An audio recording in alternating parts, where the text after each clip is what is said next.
सूरज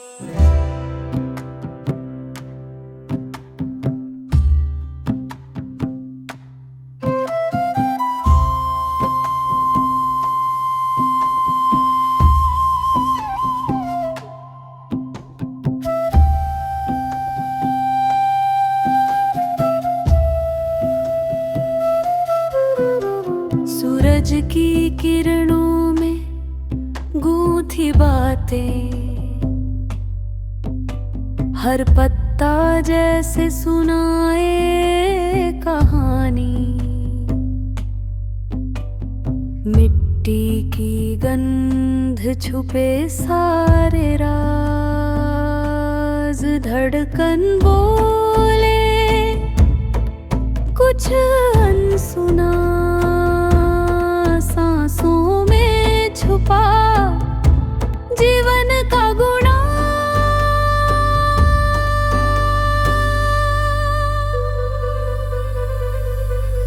सांसों का सुगंध के पवित्रतम,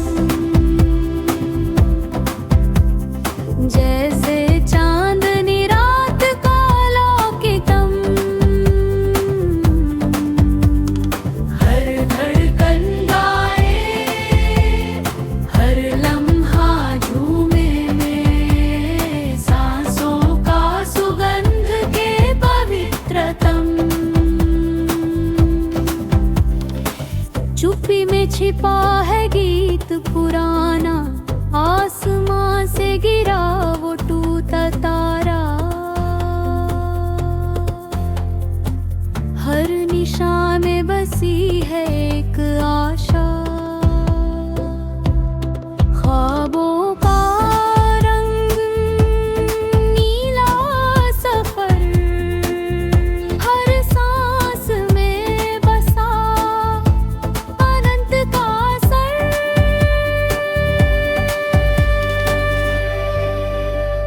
सांसों का सुगंध के पवित्रतम, जैसे चांदनी रात का लौकिकम।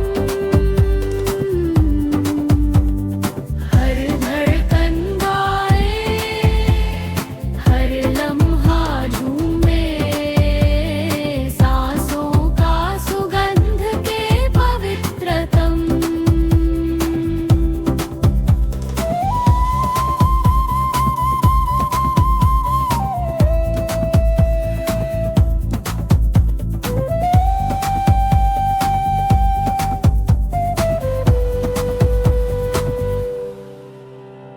हे अति प्यारे परिवार, खरीस्त हमारे साथ हो।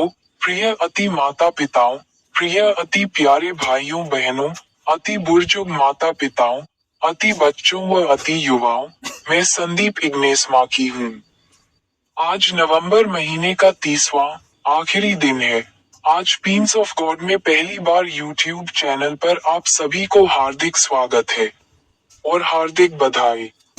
आगमन का प्रथम रविवार के लिए प्रार्थना हे स्वर्गीय पिता, आगमन के इस प्रथम रविवार पर हम तेरे सामने कृतज्ञ हृदय लेकर आते हैं। यह मौसम हमें याद दिलाता है कि तूने अपने पुत्र प्रभु यीशु मसीह को संसार में भेजने की प्रतिज्ञा पूरी की और हम फिर से उसकी महिमा के आगमन की प्रतीक्षा करने वाले लोग हैं। हे प्रभु, इस प्रथम सप्ताह के आशा के दीपक की ज्योति हमारे हृदयों में भी प्रकाशित हो। हमारी निराशाओं, भय, चिंता और टूटेपन के बीच तेरी ज्योति हमें एक नई सम्मति दे, ताकि हम जाने कि तू विश्वास योग्य है और तेरी प्रतिज्ञाएं कभी असफल नहीं होती। हे यीशु, हमारे भीतर आने की तैयारी करने में हमारी सहायता कर। हमारे भीतर के अंधकार, पाप, कठोरता और स्वार्थ को दूर कर। हमें ऐसा पवित्र मन दे कि हम तेरे जन्मोत्सव को सिर्फ एक त्योहार नहीं, बल्कि आत्मिक नवीकरण का समय समझें।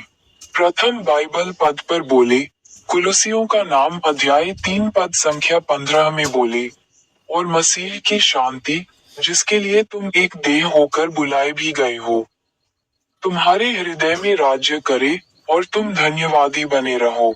अर्थ, ये पद सिखाता है कि विश्वासियों के जीवन में मसीह की शांति सबसे ऊंचे शासन की तरह होनी चाहिए।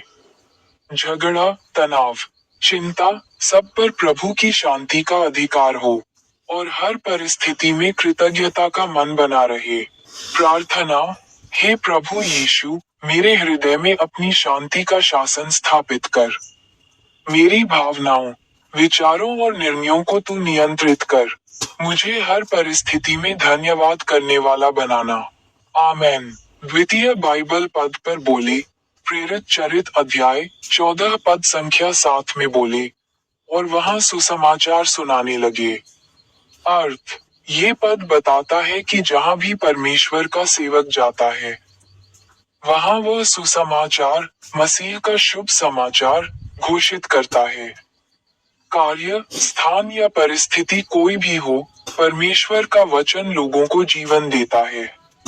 प्रार्थना। हे प्रभु, जिस स्थान पर तू मुझे रखे, वहां मैं तेरे वचन का प्रकाश बन सकूं। मेरे जीवन से लोग तेरी भलाई और प्रेम को देख सके। मुझे साहस दे कि मैं तेरे सत्य को नम्रता और प्रेम के साथ बांट सकूं।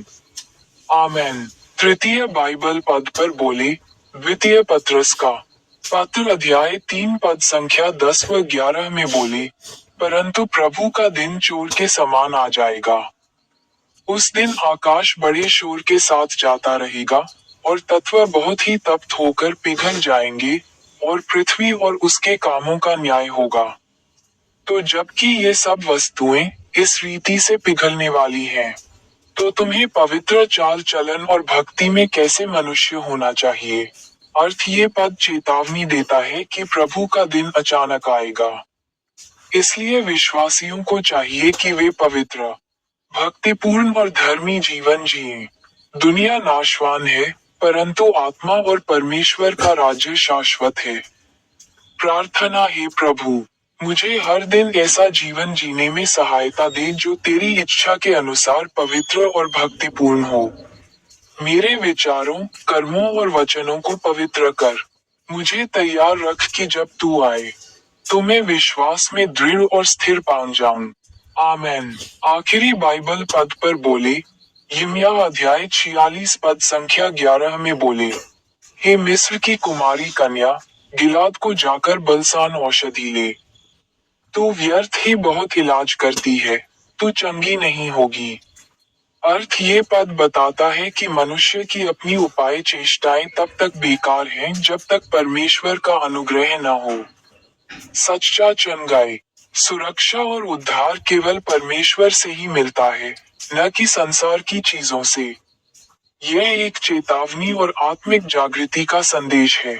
प्रार्थना। हे परमेश्वर, मुझे अपनी सामर्थ्य के भरोसे नहीं, बल्कि तेरे अनुग्रह पर निर्भर रहना सिखा।